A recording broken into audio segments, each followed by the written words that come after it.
बिस्मिल्लाहिर्रहमानिर्रहीम जी, शुक्रिया। पहले तो मैं सारे हमारे कराची हाइट्स को दिल की गहराइयों से मुबारकबाद पेश करता हूँ, क्योंकि आज से बस सर्विस जो है वो चलना शुरू हो गई है। मैं किसी चैनल पे भी देख रहा था, तो वो वहाँ पे ये चहमा गोइयाँ चल रही थी कि जी सिर्फ या बसें शुरू हो रही है। बसें शुरू हो गई हैं, रूट पे जो है सब बसें चल रही हैं।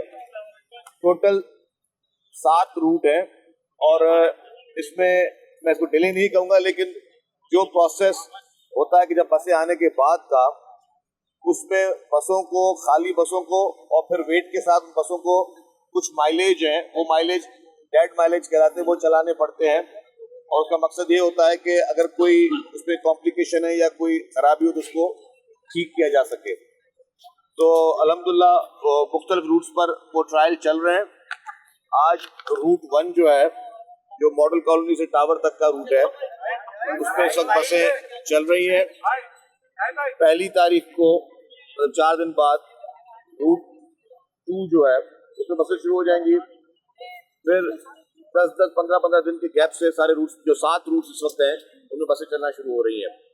उसके साथ साथ इसी टाइम में ऑरेंज लाइन जो है उसका भी इस वक्त उसमें भी उसका भी टेस्ट रन चल रहा है। ऑरेंज लाइन भी इसके बीच में जो BRT है हमारी सिंध गवर्नमेंट की, वो भी शुरू हो जाएगी। तो अब ये सिलसिला इंशाल्लाह ताला ना रुकने वाला सिलसिला होगा। शहर के लोगों को सबसे ज्यादा रिलीफ देने के लिए पीपुल्स पार्टी की एक पॉलिसी है, लीडरशिप की एक सख्ती से हिदायत है। चीफ मिनिस्टर सिंध जो है मुराद अली शाह साहब, उनकी भी बहुत ज्यादा वो फोकस कर रहे हैं इस वक्त ट्रांसपोर्ट के प्रोजेक्ट्स को। तो अब ये हमारी कोशिश ये है कि हर महीने नई बस सर्विस को शुरू करें हम लोग, हर 15-20 दिन बाद नए रूट स्टार्ट करें।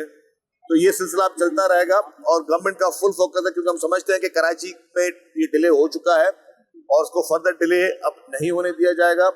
और जितने भी गवर्नमेंट के जो प्रोजेक्ट्स हैं, खासतौर पर BRT के, बस सर्विस के, उसको फोकस किया जाएगा। अभी जो KCR के लिए भी चीफ मिनिस्टर साहब ने प्राइम मिनिस्टर साहब से रिक्वेस्ट की थी कि इसको सूबे के हवाले किया जाए और KCR को जो है वो CPEC में शामिल किया जाए। उसमें प्राइम मिनिस्टर साहब ने कमिटमेंट भी करके गए थे और अभी ख्वाजा साहब रफीक साहब आए थे, उसमें भी ये चीज डिस्कस हुई थी। तो इंशाल्लाह कराची अब ट्रांसपोर्ट के लिए खुद कफील होगा और उसके लिए जितने भी हमें रिसोर्सेज लगाने पड़े सिंध गवर्नमेंट वो लगाएगी। और हम चाहते हैं कि तमाम लोगों को एक बेहतर से बेहतर ट्रांसपोर्ट मुहैया की जाए, क्योंकि आपको पता है कि पेट्रोल डीजल के रेट्स बहुत ज्यादा महंगे हो चुके हैं। तो आवाम के लिए भी रिलीफ इसी में ही है कि आवाम अगर इसके बगैर के अगर अपनी वो गाड़ी लेकर जाएं कहीं पे अपने दफातर में, स्कूल कॉलेजेस के लिए जो गाड़ियां यूज हो रही हैं, तो वो एक तो वो आपके पेट्रोल के लिए उसमें बचत भी है, सस्ते रेट्स पे आपको जो है वो बस सर्विस मुहैया हो रही है, अच्छी बस सर्विस मुहैया हो रही है।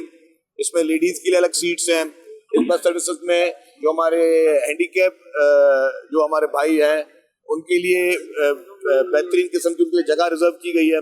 ये सारी फैसिलिटीज इस बस सर्विस में मौजूद है। ये बताइएगा शकील साहब के यहाँ पर माजी में जो बसेज आई हैं वो बसेज ईंटों पे खड़ी होती हुई नजर आई हैं, जैसे कि ग्रीन बसेज आई थी। तो इन बसों की मेंटेनेंस कैसे होती, क्योंकि माशाल्लाह खूबसूरत बस लग रही है, ऐसे लग रहा है कोई बैकअप। देखिए जी, ये सिंध गवर्नमेंट ने फेडरल गवर्नमेंट की एक कंपनी है NRTC, उसके साथ कॉन्ट्रैक्ट किया है और 10 साल तक इन बसेस की वियर टियर मेंटेनेंस NRTC करेगी। उनके ऊपर उनके जिम्मे रखी हुई है और उसी मद में गवर्नमेंट ने जो उनको ऑलरेडी एडवांस में सारी पेमेंट कर दी है। तो इंशाल्लाह ताला कोई वियर टियर का इशू नहीं होगा और जैसे ही होगा तो वो फेडरल गवर्नमेंट की कंपनी NRTC वो उसको मेंटेन करेगी। ये बताइए कि कराची की सड़कों पर बड़े-बड़े खड्डे हैं, जंप है, ये बसें बहुत नीचे हैं, नुकसान होगा तो कैसे ये होगी? देखिए जी, जो भी रूट्स हैं वो पहले वेरीफाई हो चुके हैं, रूट्स देखे जा चुके हैं, वहाँ सड़कें भी ठीक है और उसी जगहों पर ही बसें चल रही हैं। अच्छा, किराया कितना होगा इसका? किराया और ऑपरेशन शुरू कर जी और शहरों में कब से जी ये बस सर्विस स्टार्ट में कराची और लारकाना है। उसके बाद जो हमने अभी प्लान्स कर रहे हैं, सिंध के हर छोटे बड़े जिले में हम बस सर्विस चलाएंगे। और ये किराए की जहाँ तक अपनी बात आई, किराया इसका मिनिमम 25 रुपए और मैक्सिमम 50 रुपए। तो 50 रुपए में अगर आप जो मैक्सिमम रूट होगा वो 50 रुपए होगा, जो मिनिमम रूट होगा वो 25 रुपए होगा। तो मैं समझता हूँ बहुत नॉमिनल किराया है इस खास तौर पे हालात में जहाँ पे आपको चिंची रिक्शा भी इस किराए पे नहीं आपको सवारी देती है। उसमें आपको अगर एयर कंडीशन और एक अच्छी एक लेवल की बस मिल रही है, अच्छी सवारी मिल रही है, तो मैं समझता हूँ कि सब देखिए जी, नौकरियों की बात यह है कि जहाँ जहाँ पे जरा काम हो रहे हैं तो लोगों को रोजगार तो मिल रहा है। जहाँ बस स्टॉप बनेंगे वहाँ लोगों को रोजगार मिल रहा है। जहाँ पे जो स्टाफ भर्ती हो रहा है, इनके ड्राइवर्स हैं, इनके कंडक्टर्स हैं, उनके लिए लोगों को रोजगार मिल रहा है। तो बहुत सारी जॉब की अपॉर्चुनिटीज है। स्टूडेंट और साफियों को मुफ्त में सवारियों को क्या होगा?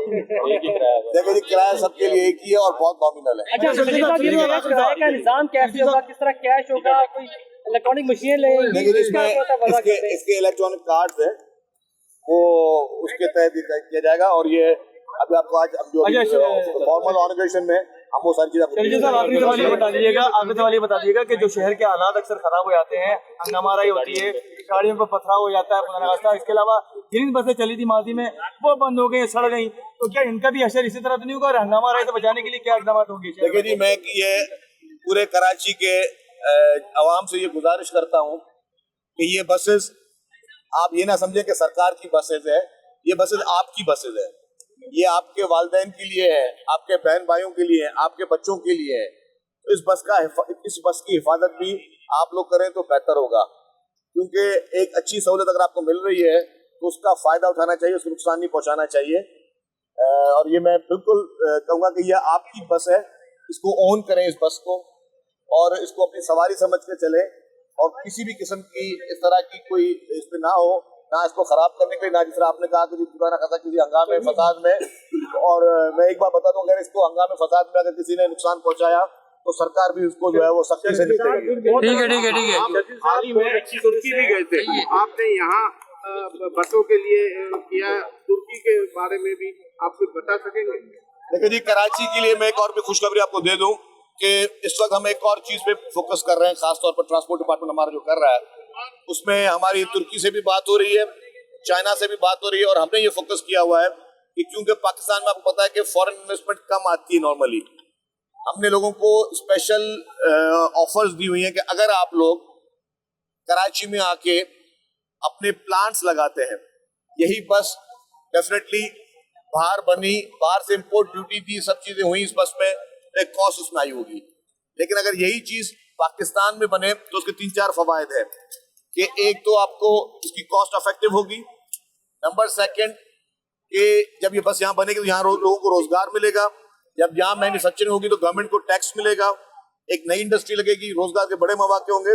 और मैं ये अल्हम्दुलिल्लाह ये बताते हुए मुझे खुशी हो रही है कि 2-4 कंपनीज ने इंटरेस्ट शो किया है तो वो यहाँ पे अपना प्लांट लगाना चाहते हैं, तो हम उनको वेलकम भी कर रहे हैं। और हमने ये ओपन ऑप्शन दी हुई है जितने बाकी भी बिजनेसमैन हैं जो बाकी बिजनेस कारोबार करते हैं, और खासतौर पे जो ट्रांसपोर्टर हजरात जो ऑलरेडी पुरानी बसें चला रहे हैं, हमने उनको भी ऑप्शन दिया है आप लोग भी इस बिजनेस में आए, आप लोग इन्वेस्टमेंट करें, गवर्नमेंट आपको भी कोई ना कोई हम आपको पैकेज देते हैं, आप अपनी इन्वेस्टमेंट करें, आप पुरानी बसें रोडों से हटा दें और ये नई बसें जो है वो चलाएं।